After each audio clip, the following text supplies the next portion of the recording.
ఈ నెల 17న రాష్ట్ర ముఖ్యమంత్రి రేవంత్ రెడ్డి చేతుల మీదుగా రాష్ట్రంలో 14,000 కోట్ల రూపాయల వ్యయంతో హ్యామ్ పద్ధతిలో నిర్మించనున్న డబుల్ రోడ్ల పనులను రాష్ట్ర ముఖ్యమంత్రి రేవంత్ రెడ్డి శంకుస్థాపన చేయనున్నారని రాష్ట్ర రోడ్లు భవనాలు సినిమాటోగ్రఫీ శాఖ మంత్రి కోమటిరెడ్డి వెంకటరెడ్డి తెలిపారు. శనివారమైన నల్గొండ జిల్లా కన్గల్ మండల కేంద్రంలో రాష్ట్ర ముఖ్యమంత్రి హాజరు కానున్న బహిరంగ సభ స్థలాన్ని, హ్యామ్ రోడ్ల ఫైలానా, హెలీప్యాడ్ల స్థలాలను పరిశీలించారు. ఈ నెల 17న రాష్ట్ర ముఖ్యమంత్రి రేవంత్ రెడ్డి చేతుల మీదుగా రాష్ట్రంలో 14,000 కోట్ల రూపాయల వ్యయంతో హ్యామ్ పద్ధతిలో నిర్మించనున్న డబుల్ రోడ్ల పనులకు రాష్ట్ర ముఖ్యమంత్రి రేవంత్ రెడ్డి శంకుస్థాపన చేయనున్నారని రాష్ట్ర రోడ్లు భవనాలు సినిమాటోగ్రఫీ శాఖ మంత్రి కోమటిరెడ్డి వెంకటరెడ్డి తెలిపారు.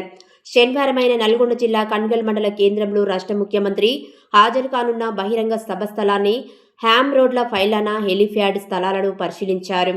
ఈ సందర్భంగా మీడియా ప్రతినిధులతో రాష్ట్ర మంత్రి మాట్లాడుతూ 17వ తేదీ మధ్యాహ్నం రాష్ట్ర ముఖ్యమంత్రి నల్గొండ జిల్లా కన్గల్ మండలం రానున్నారని, రాష్ట్ర చరిత్రలోనే కనీవిని ఎరగని రీతిలో ఒకే రోజున R&B శాఖ ఆధ్వర్యంలో రాష్ట్రంలోని అన్ని రహదారులను డబల్ రోడ్లుగా మార్చే మొదటి ప్యాకేజీ కన్గల్ మండలం దర్వేష్పురం నుండి డిండి వరకు నిర్మించే రహదారితో రాష్ట్రంలోని అన్ని హ్యామ్ రోడ్లకు శంకుస్థాపన చేయనున్నట్లు తెలిపారు.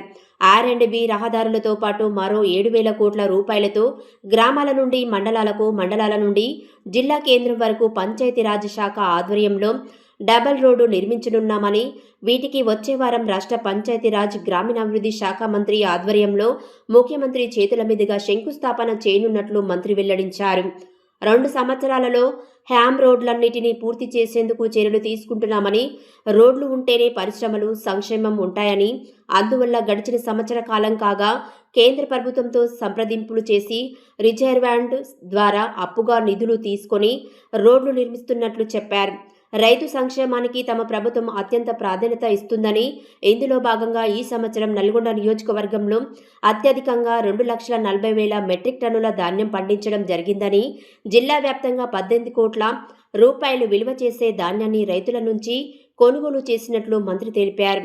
రాష్ట్ర ముఖ్యమంత్రి హాజరు కానున్న సభకు సుమారు లక్షల మంది ప్రజలు ఈ సభకు హాజరు కానున్నట్లు మంత్రి వెల్లడించారు. ముఖ్యమంత్రి సభకు విజయవంతం చేయాలని, ఇందుకు గాను అవసరమైన అన్ని ఏర్పాట్లు చేయాలని ఈ సందర్భంగా ఆయన అధికారులను ఆదేశించారు. ముఖ్యంగా ట్రాఫిక్ సమస్యలు లేకుండా బహిరంగ సభకు హాజరయ్యే ప్రజల కోసం అవసరమైన త్రాగునీరు, టెంట్లు, వాహనాలు, ఇతర అన్ని సౌకర్యాలు సమకూర్చాలని, ఎవరు ఇబ్బంది పడకుండా ఉండేలా చర్యలు తీసుకోవాలని ఆదేశించారు. ఈ సందర్భంగా మంత్రి సభ వేదిక, వాహనాల పార్కింగ్, లైటింగ్, లైవ్ టెలికాస్ట్, అలాగే ఇతర ఏర్పాట్లపై అధికారులకు సూచనలు చేశారు.